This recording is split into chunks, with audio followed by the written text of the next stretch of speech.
Bismillah, salatu salam ala rasulillah.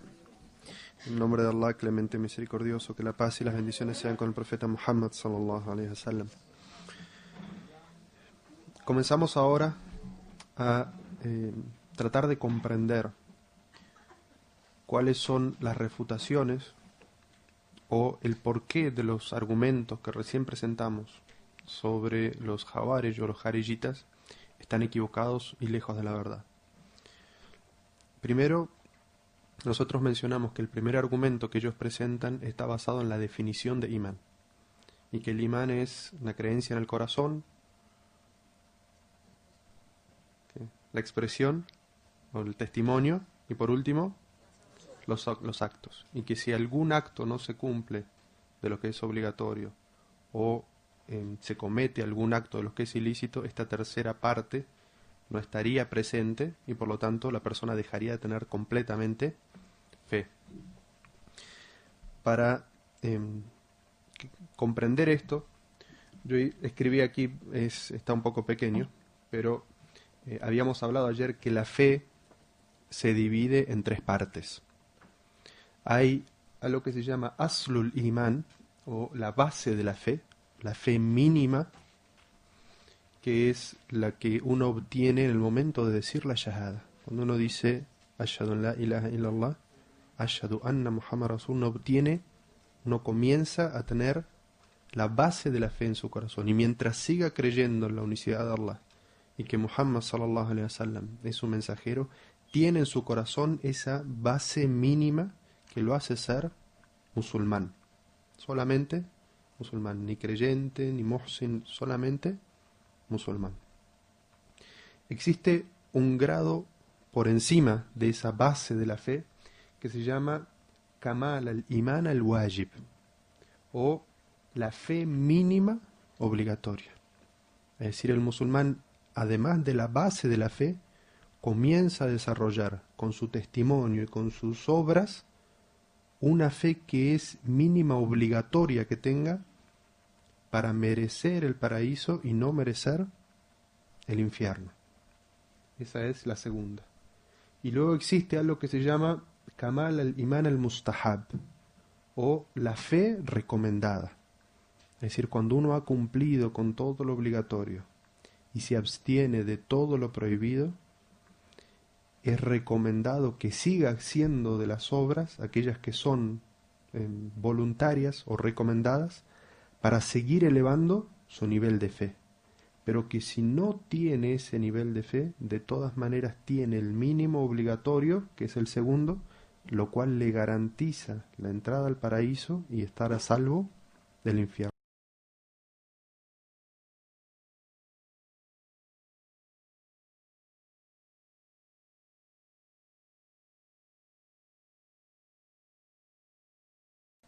Les voy a leer un extracto de un libro que se llama Fathul Majid, o La inspiración del glorioso, que está traducido al idioma español, donde el sheikh, el autor, hablando justamente sobre este tema, haciendo una refutación a aquellos que dicen que cuando una persona comete un pecado, se anula todas estas partes de la fe, incluyendo la primera, que es la base del imán.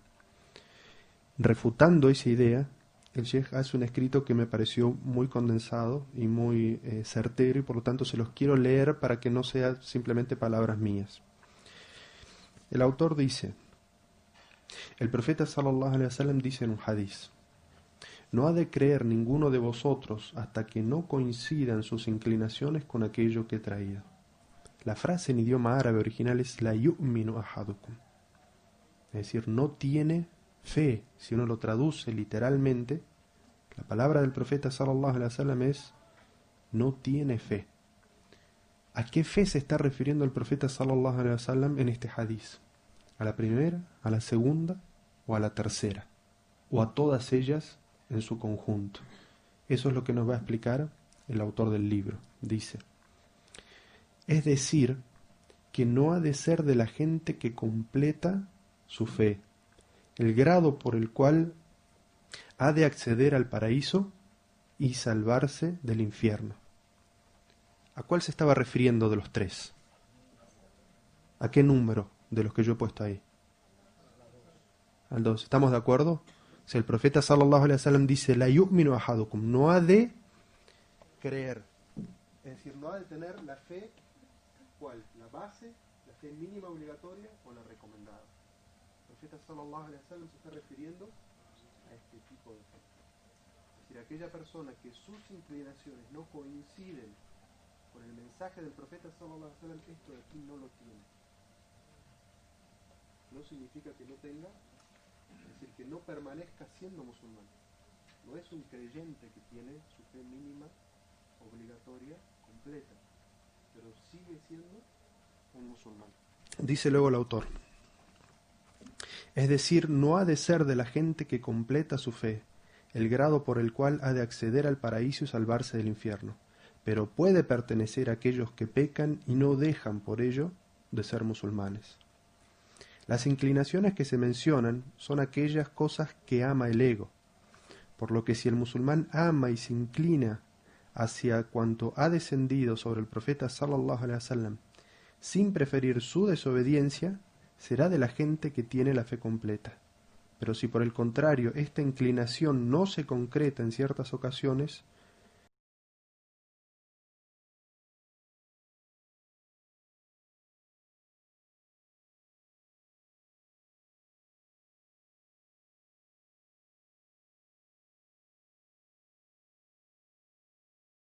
el profeta sallallahu alaihi wasallam dijo, cuando el fornicador fornica no es un creyente, y cuando el ladrón roba no es un creyente. Es decir, que a causa de su pecado se anula la integridad de su fe mínima obligatoria, permaneciendo solo su Islam y disminuyendo su fe.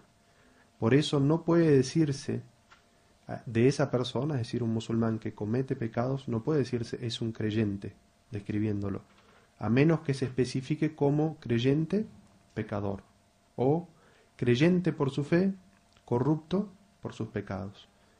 Pero a pesar de esto, el mínimo de fe por el cual una persona es considerada musulmana, permanece en tal persona. Esta es la explicación que yo quería que ustedes escuchen de este autor, porque es un autor muy, muy conocido y el libro que escribió es un libro muy completo sobre doctrina, y lo explica de una manera muy sencilla.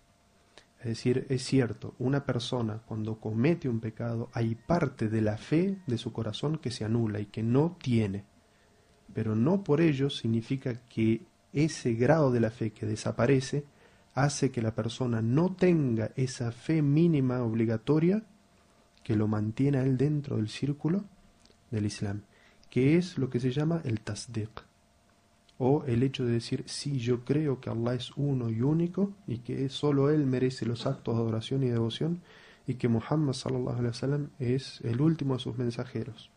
Quien crea eso, aunque cometa pecados, esa creencia no desaparece. Sí desaparece aquella fe que está basada en las obras, cumplir con lo obligatorio y abstenerse de lo que es prohibido, y que le garantizaría a esa persona el ingreso directo al paraíso y por ende salvarse del infierno. Es decir, esa fe no la tiene. Y por eso no podemos describir a una persona a la cual vemos cometer pecados abiertamente, sabemos que comete pecados, no la podemos describir como creyente, simplemente. Sino que tenemos que decir, es creyente en el Islam por su fe, pero corrupto por sus pecados. O es un creyente pecador. Sí podemos describirlo como musulmán, porque la fe mínima para el hecho de ser musulmán, que es la base de la fe, la tiene. ¿Mm? De la misma manera que nosotros no consideraríamos a alguien que no tiene en el corazón fe, pero hace obras exteriormente, ¿verdad? Ayuna, hace las oraciones, da ayudas sociales, dice que estaría dispuesto a hacer la peregrinación, pero dice yo no creo en Allah y en su mensajero. Nosotros no le consideraríamos musulmán, a pesar de que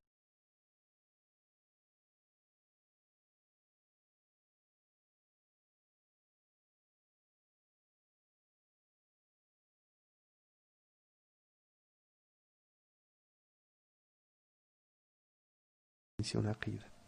Y eso no desaparece por acciones exteriores, a menos, como dijimos, que sean acciones exteriores que demuestren una creencia contraria al Islam, como dijimos, una persona que se prosterna ante un ídolo. Es decir, ese acto exterior, a menos que sea hecho por compulsión, demuestran que la persona está adorando un ídolo y por lo tanto su acción exterior demuestra que no cree en la unicidad de Allah. Entonces ese acto exterior sí nos demuestra la incredulidad. Caso contrario, dejar de cumplir una obligación o cometer un pecado no indica en absoluto que una persona no tenga ese mínimo de fe. Y con eso refutamos el primero de los argumentos del Hawarij. El segundo.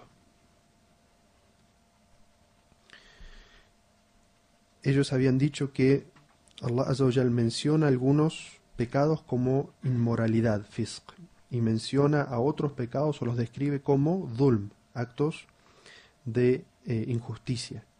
Y que luego en otras leyes dice que el fisq o la inmoralidad es incredulidad, y en otra ley dice que el dhulm o la injusticia es incredulidad. La conclusión que ellos sacan es que quien comete un acto de inmoralidad o un acto de injusticia deviene incrédulo. Esa es la conclusión que ellos sacan. ¿Cómo refutamos este argumento? Primero decimos que Allah Azza wa Jal llama efectivamente a esos actos fisq y dhulm, inmoralidad e injusticia, pero que Allah Azza wa Jal ni el profeta sallallahu alaihi wasallam ponen todos los actos de inmoralidad o todos los actos de injusticia en un mismo nivel, sino que hay niveles de gravedad, y eso lo evidencia Allah Azza wa Jal y el profeta sallallahu alaihi wasallam en su sunna, es decir, con los castigos que corresponde a cada uno. Es decir, algunos son pecados menores, otros son pecados mayores y otros requieren una penalidad específica. Y por eso lo que nos indica es que no están todos en el mismo nivel de gravedad. Y por eso el hecho de que una persona cometiendo un acto de inmoralidad o un acto de injusticia, que en sí mismo la inmoralidad o la injusticia significa una desobediencia hacia Allah. Si eso está dentro del campo de la doctrina, es decir, una persona dice yo creo en todo el Islam excepto en los ángeles, ese acto de desobediencia a lo que es lo que Allah Azza wa Jal nos ordena creer, ese acto implica un acto en sí mismo de incredulidad, porque está yendo en contra de las bases de lo que es obligatorio para nosotros creer.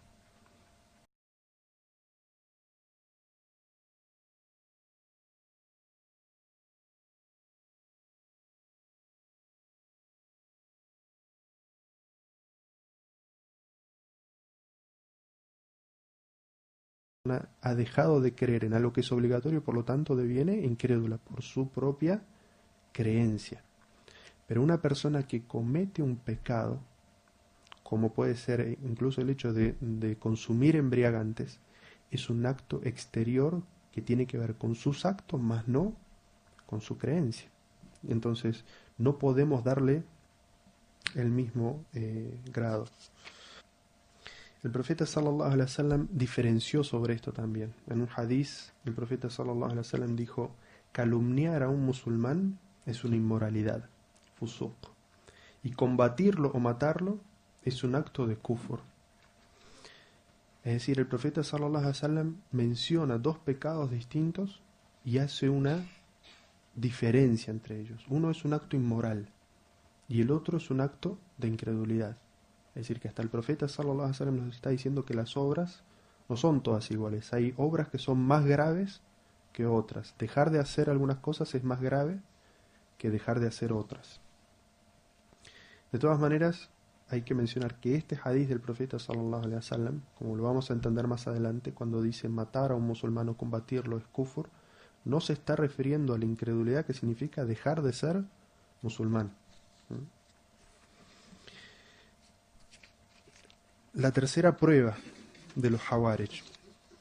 Ellos dicen que el mensajero de Allah sallallahu alaihi wasallam se declara inocente de personas que cometen a determinados pecados. Como dice el profeta sallallahu alaihi wasallam, quien nos engaña no es de los nuestros. El profeta sallallahu alaihi wasallam, cuando dice esas frases, lo que está queriendo decir es que aquella persona que comete esos actos, esos pecados, no está siguiendo su ejemplo. Y nosotros mencionamos ayer un hadith del profeta sallallahu alaihi wasallam cuando vino gente a su casa y le dijo el profeta sallallahu alaihi wasallam que las afirmaciones que ellos habían hecho, de que no iban a dormir sino que iban a orar toda la noche, que no iban a comer sino que iban a ayunar todos los días y que no se iban a casar para dedicarse a la devoción, eso no era de la sunna del profeta sallallahu alaihi wasallam. Y él dijo: Man raghiba an sunnati falaysa minni. Quien se aparte de mi sunna queriendo hacer más de lo que yo hago, no es de los míos. El profeta sallallahu alaihi wasallam no los declaró incrédulos en esa expresión, sino que dijo que no es de mi camino, no es de mi enseñanza, no es de mi tradición, no es de mi sunna quien hace eso. Se aparta de mi enseñanza, pero no por eso deviene incrédulo. Es decir, que el profeta sallallahu alaihi wasallam hacía una separación muy grande entre los dos términos. Es decir, ser de aquellos que siguen exacto el camino del profeta sallallahu alaihi wasallam, la metodología del profeta,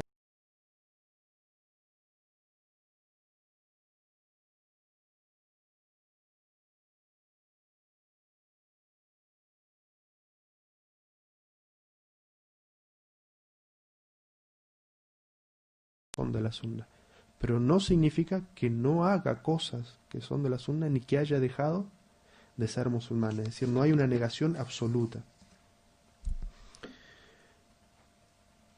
Allah Azza wa Jal elogia la fe en el Corán y menciona ciertos atributos que tienen que tener las personas que tienen fe, es decir, los que son creyentes. Nos estamos refiriendo aquí al punto número 2, es decir, la fe mínima obligatoria. Una ley, por ejemplo, de esa es, Allah Azza wa Jal dice en el Sagrado Corán: قد أفلح المؤمنون الذين هم في صلاتهم خاشعون والذين هم عن اللغو معرضون والذين هم للزكاة فاعلون والذين هم لفروجهم حافظون. Dice: por cierto que triunfarán los creyentes que observen sus oraciones con sumisión, se aparten de las conversaciones vanas, paguen el zakat, se preserven de cometer adulterio o fornicación. Es decir, Allah Azza wa Jal dice que hay unas personas que van a tener éxito, van a ser los bienaventurados en el más allá. Son los creyentes, pero que esos creyentes tienen una descripción. Y los describe como aquellos que cumplen con todas las obligaciones. Un sabio de la primera época del Islam se llama Abu Ubaid al-Qasim ibn Salam. Es un sabio nació en el año 145 de la Égira, es decir, cuando esta secta de los Hawarij ya había aparecido. Y él estaba en un libro de doctrina refutando estas ideas, es decir, esta persona es de lo que se consideran del A'immatus Salaf, o los sabios que seguían la metodología enseñada por los sahabas. Él dice, después de citar el hadiz anterior del profeta sallallahu alaihi wasallam y esta ley, él dice: estas aleyas indican las obligaciones que el Islam ha ordenado cumplir a sus seguidores.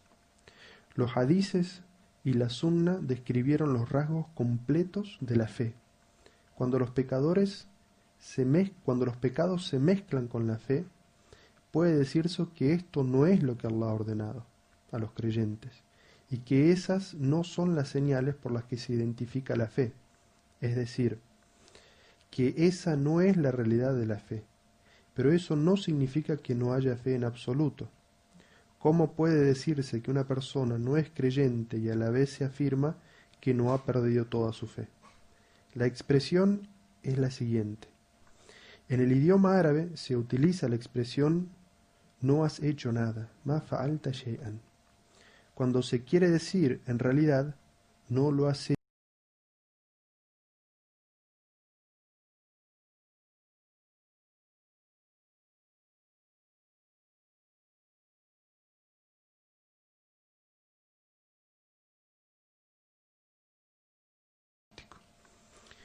Lo que este sabio quiere decir es que un recurso lingüístico del idioma árabe, y que yo creo que en nuestro idioma español nosotros también tenemos, es que a veces decimos no has hecho nada, cuando en realidad lo que queremos decir es que no se hizo como correspondía ser hecho.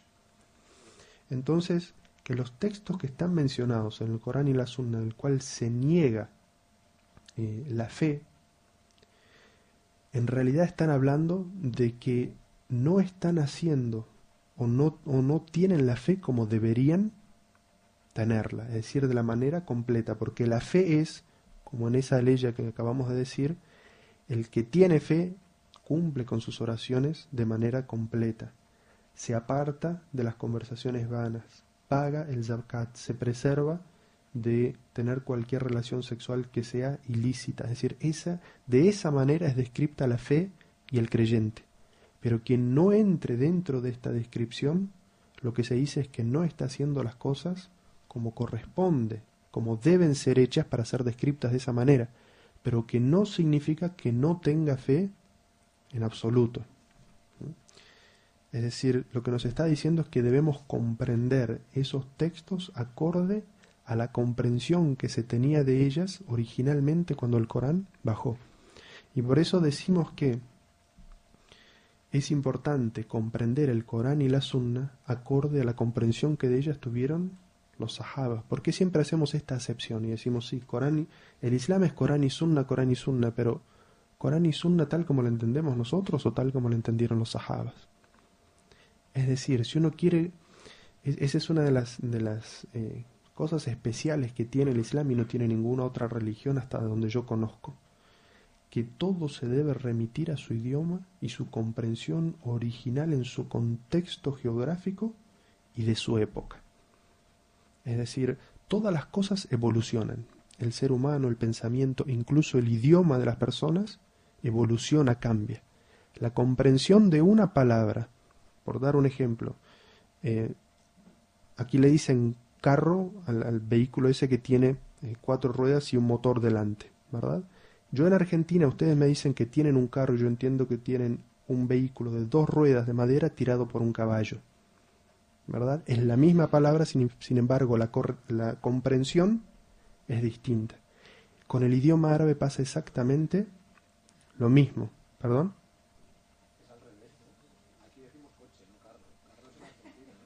No, nosotros le decimos auto. Auto. En México, vale. No me salió el ejemplo.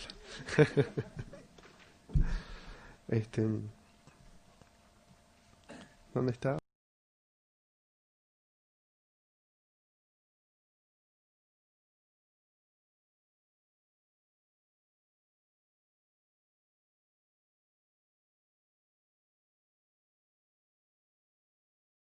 Expresión en la época del profeta sallallahu alaihi wasallam y no ahora, porque esa expresión puede entenderse en este momento de una manera completamente distinta y muy probablemente tenga una comprensión en Marruecos, una distinta en Siria, otra en Arabia Saudí y otra en Egipto.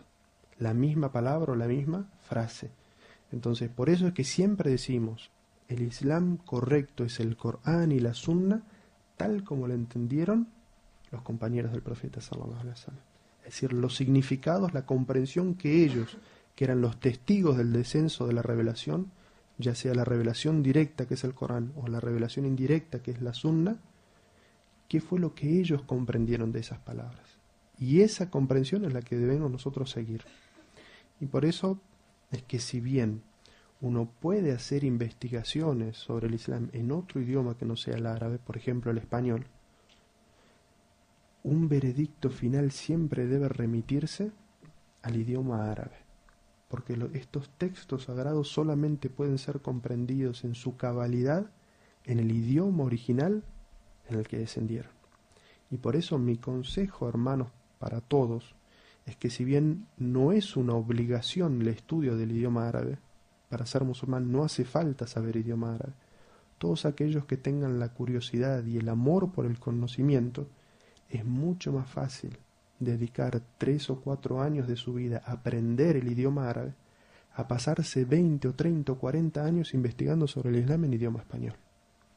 Si quieren llegar a la profundidad del conocimiento y entender la palabra de Allah, del profeta y de los sabios, busquen en el idioma árabe.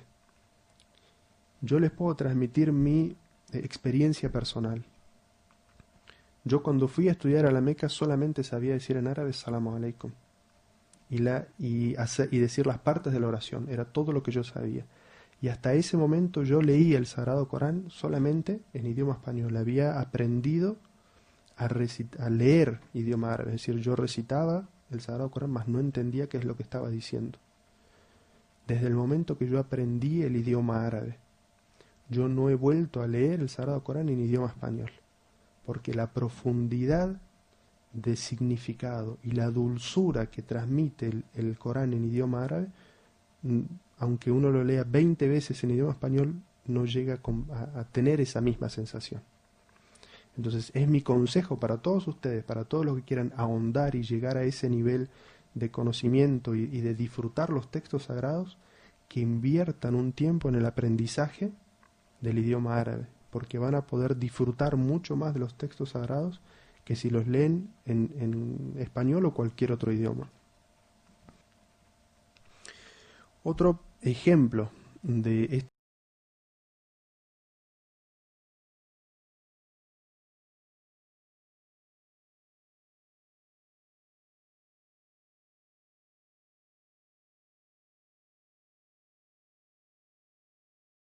el profeta sallallahu alaihi wasallam, que se llama al-musi'u fi salati, es decir, el que hizo mal la oración. Esa persona, el profeta sallallahu alaihi wasallam estaba sentado en la mezquita y veía que una persona iba y hacía una oración y no la hacía bien, la hacía demasiado rápida. Entonces cuando esa persona se levantaba, el profeta le decía: ve, vuelve y ora porque no has orado.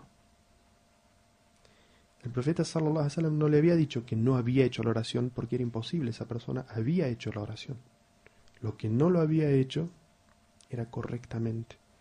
Entonces el profeta sallallahu alaihi wasallam le decía: ve y haz la oración nuevamente porque no has orado. Es decir, no has hecho la oración como corresponde ser hecha, cumpliendo con todo lo que es obligatorio en ella. Y se dice que esta oración, esta persona lo hacía sin detenerse en las posiciones. Era un movimiento continuo, subía, subía, pero no se detenía, lo que se llama tu'manina, es decir, el descanso que uno tiene que tener, la paz que uno tiene que tener en cada uno de los movimientos de la oración. El profeta sallallahu alaihi wasallam, ¿qué le decía? Vuelve porque no has rezado. Lo que le quería decir el profeta sallallahu alaihi wasallam, que no has hecho la oración correctamente. El Sheikh al-Islam ibn Taymiyyah, mencionando esto en la refutación que se hace a los Jawarij, dice: quien afirma que la fe negada por el mensajero de Allah es la perfección mínima obligatoria, es decir, Kamal al-Wajib, o la número 2, y que quien no la alcance es advertido por exponerse a la posibilidad de ser castigado por ello, ha afirmado la verdad. Es decir, el Sheikh al-Islam ibn Taymiyyah, uno de los grandes sabios del Islam con respecto a temas de teología, dice que estos hadices del profeta sallallahu alaihi wasallam y estas aleyas del Sagrado Corán, lo que estaban negando que la persona tuviera, los hadices que hablan sobre la incredulidad de quien hace tal o cual obra, o que no tiene fe quien hace tal o cual obra, lo que están negando en realidad es el punto número 2, la fe mínima obligatoria, Kamal al-Iman al-Wajib, es decir, aquella fe que le garantizaría a esa persona la salvación directa del infierno y el ingreso directo al paraíso. Es decir, no tiene eso. ¿Por qué? Porque está cometiendo un pecado o porque está abandonando una obligación. El último de los argumentos que ellos mencionan es que hay algunos textos que indican la incredulidad o la idolatría de quienes cometen pecados mayores. Nosotros vimos el hadith del profeta sallallahu alaihi wasallam, que dice: por Allah que no cree, por Allah que no cree, por Allah que no cree. Y le dijeron: ¿quién? Dijo: aquel cuyo vecino no se encuentra a salvo de su perjuicio. Es decir, en ese hadiz el profeta sallallahu alaihi wasallam estaba negando la fe de una persona. Esta persona no tiene fe.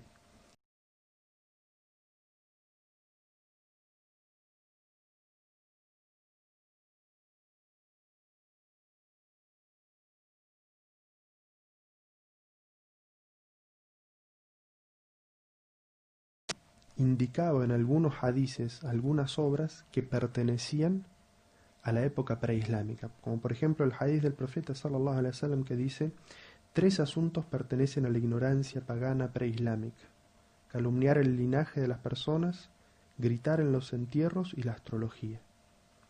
Y en otro hadiz el profeta sallallahu alaihi wasallam dice: las señales del hipócrita son tres: cuando habla miente, cuando promete no cumple, cuando le es dado una confianza la traiciona. El mismo sheikh que mencionamos anteriormente, Abu Ubaid al-Qasim ibn Salam, hace una explicación de estos hadices en este contexto de la teología y dice: estas narraciones no significa que quien comete alguna de estas acciones deviene pagano, incrédulo o hipócrita, siendo que cree en Allah y en su mensajero, y que cumple con sus obligaciones. Estas narraciones evidencian acciones que pertenecen a la incredulidad y que son severamente prohibidas por el Corán y la Sunna, para que los musulmanes se aparten de ella y no imiten a los incrédulos al cometerla. Es decir, lo que nos está diciendo estos textos, que el profeta sallallahu alaihi wasallam describe que esas acciones no pertenecen al Islam, sino que pertenecen al paganismo preislámico, que pertenecen a la idolatría, o que pertenecen, como en el segundo hadiz, a la hipocresía. Pero no significa que quien comete alguna de esas deviene inmediatamente pagano, o que quien miente una vez se convierte inmediatamente en un hipócrita, sino que está diciendo que esas son de las cualidades y por lo tanto lo que está dando es una seria advertencia para que el musulmán no caiga en ella, pero que no significa que quien comete alguna de esas acciones deja de ser un creyente completamente y se convierte en un incrédulo, en un hipócrita completamente. Y por eso el otro hadiz del profeta sallallahu alaihi wasallam que dice: quien tenga alguna de estas características tiene algo de la hipocresía hasta que la abandona, es decir, que tiene parte de hipocresía en sí, pero que no es un hipócrita completo, total. Y siempre cabe recalcar también que los sabios han dividido la hipocresía en dos, justamente basado en esta metodología. Existe una hipocresía que es la hipocresía en la creencia, en la doctrina, que es aquellas personas que aparentan el Islam por algún beneficio material, pero que en su corazón esconden la incredulidad. Esa es la persona que uno dice es un hipócrita. Es decir, es una persona que aparenta ser musulmán por fuera, pero dentro, en realidad, lo que tiene en su corazón es incredulidad, porque quiere de alguna manera perjudicar a los musulmanes o beneficiarse de la convivencia con ellos. Pero existe el otro hipócrita que es descrito en muchos hadices como que algunas actitudes o algunas obras son de la hipocresía. Y lo que nos dice el profeta sallallahu alaihi wasallam es que esas son las acciones que ellos hacen, que los hipócritas completos mienten si uno les confía algo, traicionan, es decir, esas son las cualidades de ellos. Y que si uno hace algo de ello, tiene o está siguiendo algo del comportamiento de los hipócritas, lo que se llama el nifaq fil amal, o la hipocresía en las obras, más no en la creencia. No implica que esa persona se convierta en un hipócrita en su creencia, pero que sí su comportamiento se está pareciendo al comportamiento de los hipócritas. Entonces, nosotros hasta ahora hablamos de que el imán de una persona es lo que tiene en su corazón, lo que expresa con su testimonio y lo que se transforma en obras.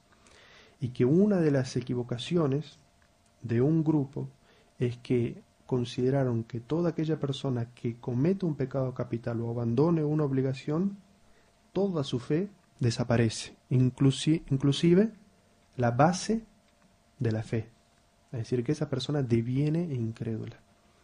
Y de ahí la conclusión que ellos sacan es que toda la sacralidad o todos los derechos que esa persona tenía por el hecho de ser musulmán ya no los tiene más. Y que toda aquella enemistad que es permitida en ciertas situaciones con los incrédulos enemigos es permitida con ellos.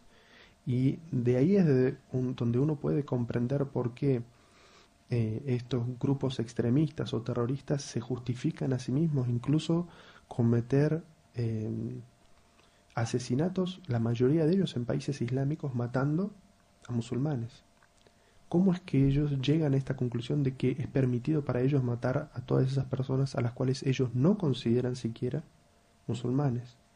Y es que ellos dicen, estos musulmanes están cometiendo pecados en la obediencia, porque están obedeciendo a gobernantes o están cooperando con gobernantes, evidentemente no son los que ellos aprueban y por lo tanto, al cometer ese pecado, están dejando de ser musulmanes y por lo tanto ellos los consideran sus enemigos directos y por eso los pueden matar. Ese es el pensamiento retorcido, equivocado, desviado que ellos tienen por el cual se permiten a sí mismos matar a esa gente. Imagínense si eso es lo que ellos hacen con gente que es musulmana. Entonces, ¿qué les prohíbe a ellos matar gente que no es musulmana? Nada. ¿Verdad? Es decir, no tienen el más mínimo de moral con respecto a matar gente, ya sean ellos enemigos directos armados o no, gente civil. Entonces vemos como esos principios, esas desviaciones que comenzaron hace 1300 años, es decir, en la época del último de los califas rectos, Ali radhiyallahu anhu, se han trasladado no como grupo, ellos no se llaman Jawarij a sí mismos, pero su ideología se ha trasladado hasta el día de hoy. Y en grado menor, algunos musulmanes toman esa ideología y en lo que ellos se dedican es a condenar a los otros musulmanes. Y yo creo que todos los que estamos aquí conocemos a alguno. El trabajo de ellos es condenar a los otros. Fulano hace no sé qué, es kafir, es hipócrita, es no sé qué. Fulano hace no sé qué, fulano es hipócrita, es esto o es no sé qué. Es decir, el trabajo de ellos es hacer algo que solamente Allah Azza wa Jal hace, que es juzgar los corazones y las intenciones de las personas. Y ellos se ponen en ese papel. Juzgan a las personas por sus intenciones, por lo que tienen dentro de su corazón y emiten sobre ellos un veredicto final. Y en muchos casos declaran a muchos musulmanes no musulmanes. Y eso ha llevado a la gente que por su ignorancia y por seguir estos argumentos, que en cierta forma y como nosotros vimos, no son extraños si uno lee esas leyes o esos hadices, seguirlos, han creado muchísimo malestar dentro de la comunidad. Al punto de que han obligado a un esposo a divorciarse de su esposa porque comete un pecado. O al revés. Le dicen a una mujer que tiene sí o sí que divorciarse de su esposo porque su esposo comete un pecado. O que tiene que apartarse de toda su familia y no relacionarse con ellos y odiarlos por la causa de Allah porque ellos cometen un pecado. ¿Verdad? Entonces, eso evidentemente en vez de traer formas de corregirlos, porque evidentemente si alguien comete un pecado, lo que los musulmanes tenemos que hacer es tratar de corregir eso y no consentirlo. Pero el comportamiento de ellos lo que trae es desunión y división. Y no es la forma en la que el profeta sallallahu alaihi wasallam corregía los errores, ni que los sahabas corregían los errores. Y quiere Allah, inshallah, que en el futuro podamos hacer un seminario, que es un seminario que yo doy, sobre la metodología del profeta sallallahu alaihi wasallam en corregir los errores de la gente. Todas las formas, las técnicas y las tácticas que usaba el profeta sallallahu alaihi wasallam para corregir los errores de la gente. Y evidentemente no van a encontrar la metodología de los Jawarij. Ese es uno de los extremos. Pero nosotros dijimos que Shaitán siempre es enemigo de la gente. Y Shaitán siempre quiere desviar y llevar sacar a la gente del camino recto. Entonces a este grupo los llevó a un extremismo, declarar incrédulo a aquella persona que cometiera un pecado capital o dejara de hacer algo de lo que es obligatorio. Ese es un extremo. El otro extremo es un grupo que se llama al-Murji'a. Y la palabra Murji'a viene de la palabra árabe que se llama Raja, o es la esperanza. Es decir, aquellos que dicen depositar su esperanza en la fe que ellos tienen en su corazón, más no en las obras. Lo que ellos dicen con respecto a los pecados capitales es que no afectan la fe. Ellos consideran esos tres grados de fe uno solo, y dicen que la fe es el tasdiq, es decir, la aceptación. Cuando una persona acepta el Islam y cree en el Islam, cree en la unicidad de Allah Azza wa Jalla y que solo Él merece ser digno de adoración, y que Muhammad sallallahu alaihi wasallam es su mensajero, esa persona tiene la fe. Y que las obras que haga, o los pecados que cometa, o las negligencias que tenga respecto a las obligaciones, no afectan su fe. Ellos dicen que eso no tiene ninguna injerencia en la fe, que un ángel, Abu Bakr as-Siddiq, y un musulmán pecador tienen absolutamente la misma fe, y que las obras ayudan a subir en el escalón del paraíso, o los pecados, siempre que la persona sea incrédula, ayudan a los niveles bajos en el infierno, pero que las obras no tienen que ver directamente con la fe. Y nosotros hablamos un poco ayer de cómo se traduce ese pensamiento en la actualidad, y es aquellas personas que dicen la fe se encuentra aquí, en el corazón, y con eso excusan cualquier comportamiento que tengan. Abandonar las obligaciones, uno le dice, pero ¿por qué no haces la oración? ¿Por qué no ayunas Ramadán? ¿Por qué no pagas el zakat? ¿Por qué no usas la vestimenta obligatoria islámica? No, hermano, la fe está aquí en el corazón. Acá es lo que yo creo, eso es lo que me va a salvar ante Dios, no hace falta. Y citan un hadiz del profeta Muhammad sallallahu alaihi wasallam. Normalmente cuando uno habla con ellos conocen ese hadiz y dicen que Allah Azza wa Jal no mira a vuestra belleza exterior ni a vuestra riqueza, sino que mira vuestros corazones. Hadith en árabe dice: Inna Allah la yanzuru ila ajsamikum wala ila suarikum, walakin yanzuru ila qulubikum.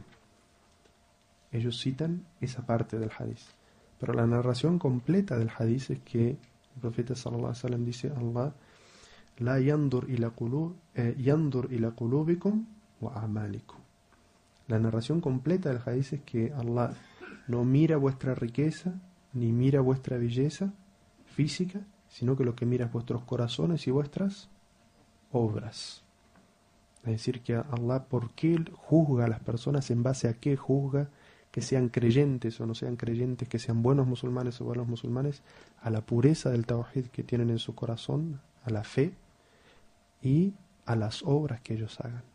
Es decir, que las obras son determinantes en la fe.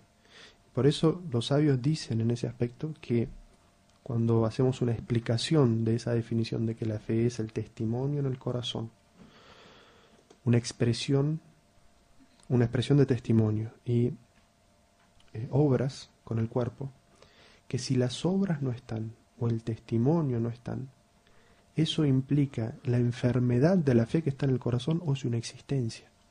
Porque para ser fe real en el Islam tiene que transformarse en un testimonio y tiene que transformarse en obras.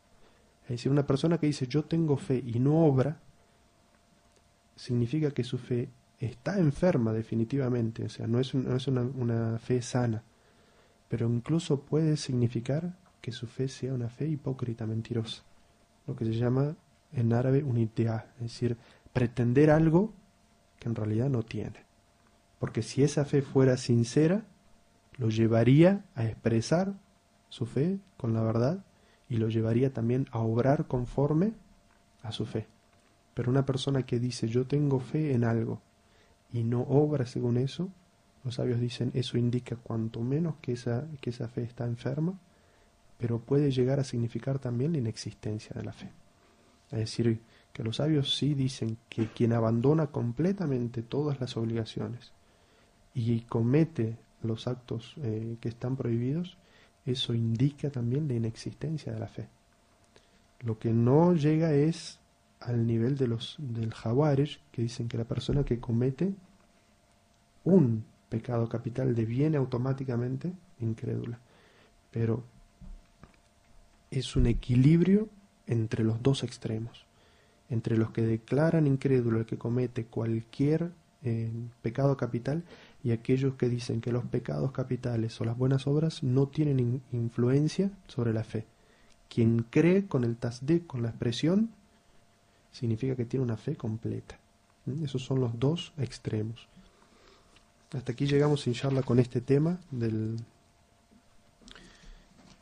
las definiciones. En la próxima clase vamos a empezar a explicar el tawhid del asma wa sifat. Si tienen preguntas sobre esto antes del salah, adelante.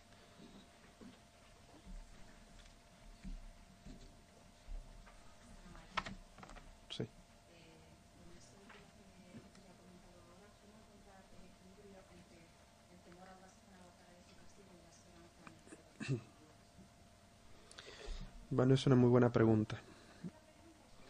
La hermana está preguntando cómo encontrar el equilibrio entre el temor a Allah y la esperanza en su perdón. Los sabios dicen que mientras uno es joven, tiene salud y capacidad de obrar, uno siempre tiene que darle prioridad al temor a Allah. Es decir, darle prioridad en el temor, es decir, temer el castigo de Allah, tener temor de Allah sobre lo que podría pasar si uno hace las cosas malas. Es decir, mientras uno está joven, tiene salud, puede hacer las cosas, siempre darle más importancia al temor y no a la esperanza, porque la esperanza en esas situaciones lo que nos podría llevar es a esta desvío del irja o de la murgia, que es decir, bueno, Dios todo lo perdona, Dios es perdonador, es absolvedor, ya Dios me va a perdonar lo que pasa. En esos casos uno debe darle más importancia al temor, y decir, Allah me podría juzgar rápido, Allah podría descenderme un castigo rápidamente y yo quizás no tenga ni siquiera tiempo de arrepentirme. Eso es darle temor, darle prioridad al temor de Allah ante los pecados y las situaciones. Pero los sabios dicen que cuando uno deja de tener esas situaciones, es decir, que cuando uno se vuelve anciano o pierde la salud y está cercano a la muerte, tiene que darle prioridad a la esperanza sobre el temor. Porque lo que podría haber hecho, ya lo hizo. Y en ese momento lo que tiene que hacer es pensar bien de Allah. Y si ha hecho las cosas correctamente y se ha arrepentido, y hasta puede arrepentirse en ese momento, lo que tiene que hacer es depositar su esperanza en Allah y darle prioridad sobre la taqwa, porque en ese momento la taqwa significaría perder la esperanza, significaría pensar mal de Allah, que Allah no ha aceptado sus obras o que no ha aceptado su arrepentimiento, y evidentemente eso le traería un estado de pesimismo, cuando la persona lo que tiene que hacer en el momento antes de morir o en sus últimos años de vida, lo que tiene que hacer es pedirle a Allah Azza wa Jal que le acepte sus buenas obras, arrepentirse de los pecados y siempre esperar el bien de Allah, para no caer, como dijimos, en el pesimismo, porque el pesimismo puede llevar a que la persona se vea influenciada por Shaitán, que pierda la esperanza, que es una de las cosas que el creyente nunca debe hacer, nunca debe perder la esperanza de que Allah Azza wa Jal puede perdonarlo, que puede aceptar las buenas obras que hizo.